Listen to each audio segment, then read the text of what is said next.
Devastating but true, it makes me feel a bit blue. I wish I never knew that long before the referendum, Aboriginals weren't fully classed as human beings. This was part of the Australian-British racism period of time. When the early settlers came to Australia, the Aboriginal people were often treated very badly, and in many cases they were bashed, raped, and their children were taken from their families and placed in separate schools, just for Aboriginals. And they were referenced to as flora and fauna. They weren't allowed in some hotels, nor allowed to use some toilets and chambers. This was very one-sided. The Federal Council for the Advancement of Aboriginal and Torres Strait Islanders, the hsie, was formed in 1958.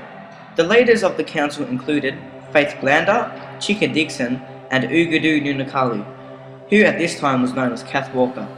The group made petitions in 1958 and in 1962 demanding for the constitutional changes to stop discrimination against the Aboriginal peoples. They specialised in fighting discrimination. This group, the hsie, was a big part of the push that made the referendum happen in 1967. Now, in order for a bill to pass, you need two things. To gain support for your bill you want to pass, you will need a new rule you want to introduce or a rule you want to change in a majority vote.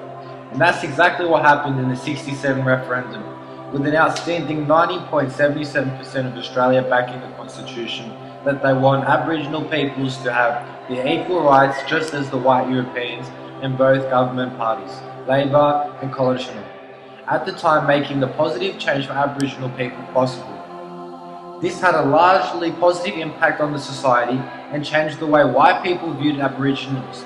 It is also known as the 60s changing period for Australia. It is meant that Aboriginals started to blossom with their families, gained access to a lot more, and this made the change for the mutual respect in the community.